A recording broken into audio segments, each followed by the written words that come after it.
വിദേശ രാജ്യങ്ങളിൽ ഏറെ പ്രചാരം നേടിയ പ്രകൃതി സൗഹൃദ ജീവിത രീതികളുടെ പൊരുൾ അറിയുന്നതിന് മുമ്പ് തന്നെ പ്രകൃതിയെ സ്നേഹിച്ച് സസ്യങ്ങളോട് കൂട്ടുകൂടി കാർഷിക ജീവിതത്തിലൂടെ ആരോഗ്യവും സന്തോഷവും സമാധാനവും നേടിയെടുത്ത ഒരു കർഷക സുഹൃത്താണ് ഈരാറ്റുപേട്ട വല്യച്ഛൻ മലയിലെ ജോഷി ജോസഫ്.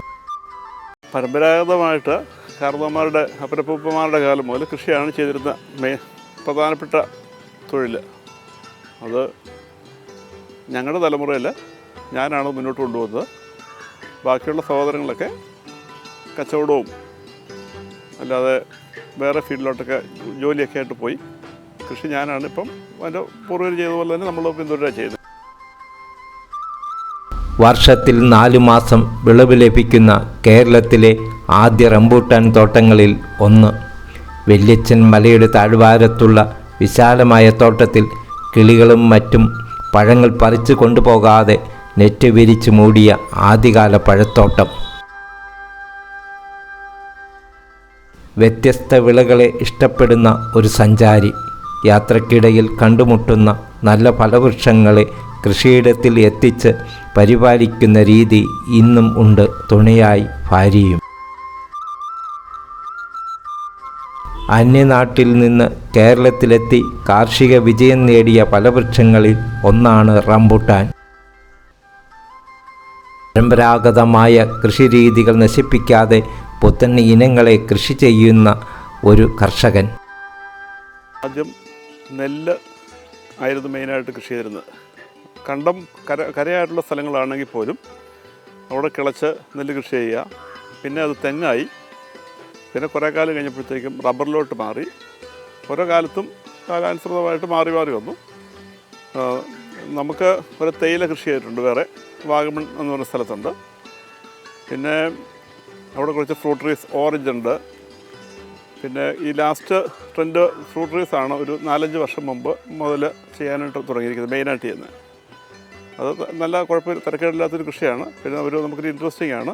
വലിയധികം സമയം പോവാതെ ആദായം കിട്ടി തുടങ്ങും. റബ്ബറൊക്കെ ചെയ്യുന്നത് പോലെ തന്നെ 5-6 വർഷം അല്ല 8-10 വർഷമൊന്നും ആവശ്യമില്ല. ഇതൊരു 2nd, 3rd ഇയർ മുതൽ നമുക്ക് അതിൻ്റെ വരുമാനം കിട്ടും. ഓരോ വർഷവും ആദായം കിട്ടുന്നതാണ്. പ്രത്യേക ഒരു താല്പര്യമുണ്ട് ഈ മലേഷ്യൻ റംബൂട്ടാൻ പോലത്തെ സാധനങ്ങൾ ചെയ്യാൻ തുടങ്ങിയപ്പോൾ. പല വിധത്തിലുള്ള ഫ്രൂട്ട് പ്ലാന്റ്സ് ഉണ്ട്. മാംഗോസ്റ്റിനുണ്ട്, റംബൂട്ടാനുണ്ട്, പുലാസാനുണ്ട്, ഓറഞ്ചുണ്ട്, പിന്നെ സപ്പോട്ടയുണ്ട്, പേര. ഇതിൽ കൃഷിയായിട്ട് മെയിനായിട്ട് ചെയ്യുന്ന സാധനം മലേഷ്യൻ റംബൂട്ടാനും മലേഷ്യൻ റംബൂട്ടാൻ മാത്രമാണ് മെയിനായിട്ട്. പിന്നെ കൃഷിയിൽ ജാതിയുണ്ട്. ജാതി നമുക്ക് പഴച്ചെടി അല്ലെങ്കിലും ജാതിയുണ്ട് ചെയ്യുന്നതിൽ ഇപ്പോഴുള്ളൂ. കാർഷിക മേഖലയിൽ ഓരോ വർഷവും ഉണ്ടാകുന്ന പ്രശ്നങ്ങളെ തരണം ചെയ്യാൻ സഹായിക്കുന്ന ഒരു വിളയായി റംബൂട്ടാനെ കണ്ടതിനാലാണ് റബ്ബർ മരങ്ങൾ നശിപ്പിച്ച് പഴക്കൃഷിയിലേക്ക് ഇദ്ദേഹം തിരിയുന്നത്. റബ്ബർ മരങ്ങൾ ഭാവിയിൽ ഗുണകരമല്ലെന്ന് മനസ്സിലാക്കി മാറ്റത്തിന് തയ്യാറായ ജോഷി ജോസഫ് വർദ്ധിച്ചു വരുന്ന തൊഴിലാളി പ്രശ്നങ്ങളും ചെലവുകളും നിയന്ത്രിക്കാൻ കഴിയുമ്പോഴാണ് കൃഷിയിൽ വിജയം ഉറപ്പാക്കാൻ കഴിയുന്നത്. അതിൻ്റെ ഭാഗമാണ് റംബൂട്ടാൻ കൃഷി. റംബൂട്ടാൻ്റെ ഗുണങ്ങളും വിപണി സാധ്യതകളും നല്ലപോലെ പഠിച്ചിട്ടാണ് ഇദ്ദേഹം റംബൂട്ടാൻ കൃഷിയിലേക്ക് തിരിയുന്നത്.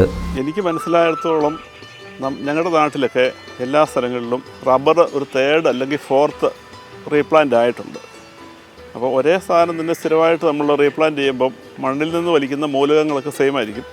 അത് റബ്ബറിൻ്റെ വളർച്ചയും ഉൽപ്പാദനത്തെയൊക്കെ ഗണ്യമായിട്ട് ബാധിക്കും. പിന്നെ മുൻകാലത്തെ പോലെ ടാപ്പ് ചെയ്യാനുള്ള തൊഴിലാളികൾ നമുക്കിപ്പോൾ വളരെ കുറവാണ്. ആദായം എടുക്കാൻ വളരെ ബുദ്ധിമുട്ടാണ്. ഒരു റീപ്ലാന്റ് കഴിഞ്ഞാൽ 8 വർഷത്തോളം നമുക്ക് ആദായം ഒന്നും കിട്ടാതിരിക്കും. അതുകൊണ്ട് എനിക്ക് നേരത്തെ മുതൽ റബ്ബറിനോട് വലിയ താല്പര്യമില്ലായിരുന്നു. റബ്ബർ മുറിച്ച് മാറ്റിയിട്ട് അവിടെ പഴച്ചെടികൾ വെച്ച് പിടിപ്പിക്കുകയാണ് ചെയ്തത്. നട്ട് കഴിഞ്ഞാൽ ആദ്യ വർഷമാണ് ശ്രദ്ധ കൂടുതൽ വേണ്ടത്. പിന്നെ മികച്ച വരുമാനം നേടാം. പരിചരണങ്ങൾ കുറവ് മതി. 2012 6 ഏക്കറിൽ 800 ചെടികൾ നട്ടുകൊണ്ടാണ് തുടക്കം. ആദ്യ വിളവ് നശിപ്പിച്ചു. പിന്നീട് നല്ല വിളവ് കിട്ടിത്തുടങ്ങി. ഇന്ന് കേരളത്തിലെ മികച്ച ഓർഗാനിക് പഴവർഗ കർഷകനാണ് ജോഷി ജോസഫ്. അടുത്ത് പാല എന്ന് പറയുന്ന സ്ഥലത്ത് ഒരു റിലയൻസിൻ്റെ ഒരു സൂപ്പർ മാർക്കറ്റുണ്ട്. ഒരു ദിവസം രാവിലെ എന്തോ സാധനം വാങ്ങിക്കാനായിട്ട് അവിടെ ചെന്നു. അവിടെ ചെന്നപ്പോഴത്തേക്കും അവിടെ സെമി ഫ്രോസൺ ആയിട്ട് ഫ്രൂട്ട്സൊക്കെ സ്റ്റോർ ചെയ്യുന്നൊരു സ്ഥലമുണ്ട്. അവിടെ ചെന്നപ്പം പലതരത്തിലുള്ള വിദേശ പഴങ്ങൾ അവിടെ ഇരിക്കുന്നത് കണ്ടു. ബെറി, കിവിപ്പഴം, അങ്ങനെ പല വില കൂടിയ പഴങ്ങൾ. അപ്പോൾ ഞാൻ എൻ്റെ മനസ്സിലിങ്ങനെ ഓർത്തു, ഇത്രയും വില കൊടുത്ത് ഈ പഴങ്ങളൊക്കെ വാങ്ങിക്കാൻ ഈ പഴയിൽ ആരെങ്കിലുമൊക്കെ ഉണ്ടാകുമെന്ന് ഞാൻ ഓർത്തു. അന്ന് വൈകിട്ട് തന്നെ എന്തോ ഒരാവശ്യത്തിന് ഒന്നുകൂടെ അവിടെ കയറി പഴയ ആ ഫ്രൂട്ട് സ്റ്റാളിൻ്റെ അവിടെ ഞാൻ ഒന്നുകൂടെ പോയി നോക്കിയപ്പം പഴക്കൂടകളെല്ലാം കാലി, എല്ലാം വാങ്ങിച്ചുകൊണ്ട് പോയിട്ടുണ്ട് ആരെങ്കിലും. അപ്പോൾ എനിക്ക് മനസ്സിലായി വില എന്ന് പറയുന്നത് നല്ല സാധനങ്ങളാണെങ്കിൽ ഒരു വിഷയമല്ല, വാങ്ങിക്കും ആളുകൾ. പിന്നെ തികച്ചും ഓർഗാനിക് ആയിട്ടുള്ള ഫ്രൂട്ട്സ് നമ്മൾ ഉണ്ടാക്കി കൊടുക്കുകയാണെങ്കിൽ ഇവിടെ കിട്ടുന്ന മിക്ക പഴങ്ങളും വിഷം കൂടിയതോ അല്ലെങ്കിൽ എന്തെങ്കിലും കെമിക്കൽ അടിച്ചിട്ടോ ഒക്കെ വരുന്നതായിരിക്കും. പക്ഷേ ഈ റംബൂട്ടാൻ കൃഷിയിലോട്ട് തിരിയാനുള്ള കാരണം ഇത് ശരിക്കും ഓർഗാനിക്കാണ്. നമ്മുടെ നാട്ടിലുള്ള മരുത് എന്ന് പറയുന്ന കുടുംബത്തിൽപ്പെട്ട ഒരു ചെടിയായത്. അതേലുണ്ടാകുന്ന പഴം ഒരു കെമിക്കൽ സ്പ്രേ ചെയ്യേണ്ട, തുരിശ് പോലും അടിക്കേണ്ടതിനുണ്ട്. നന്നായിട്ട് പ്രത്യേകിച്ച് കേടുണ്ടാകത്തില്ല. റീപ്ലാന്റ് എന്ന് പറയുന്നതില്ല. 100 വർഷത്തിന് മേളിലാണ് അതിൻ്റെ ആയുസ് ഒരു ചെടിക്ക്. അതുകൊണ്ട് ധൈര്യമായിട്ട് വെച്ച് പിടിപ്പിക്കാം. പിന്നെ പഴങ്ങൾക്കൊക്കെ എപ്പോഴും ഡിമാൻഡാണ്. ഏത് സമയത്താണെങ്കിലും നമ്മുടെ നാട്ടുമ്പുറത്ത് നോക്കിക്കഴിഞ്ഞാൽ കഴിഞ്ഞ ഒരു 10 വർഷം കൊണ്ട് അന്നുണ്ടായ ഒരു 4 ഇരട്ടി പഴക്കടകൾ കൂടുതലായിട്ട് തുടങ്ങിയിട്ടുണ്ട്. അതിൻ്റെ കാരണം പഴങ്ങൾ ആളുകൾ ഭയങ്കരമായിട്ട് ഉപയോഗിക്കുന്നുണ്ട്. എന്തോരം ഉണ്ടെങ്കിലും വിറ്റഴിക്കാനും നമുക്കൊരു യാതൊരു ബുദ്ധിമുട്ടുമില്ല. അതുകൊണ്ടൊക്കെയാണ് അങ്ങനെ അന്ന് തിരിയാനുള്ള കാരണം.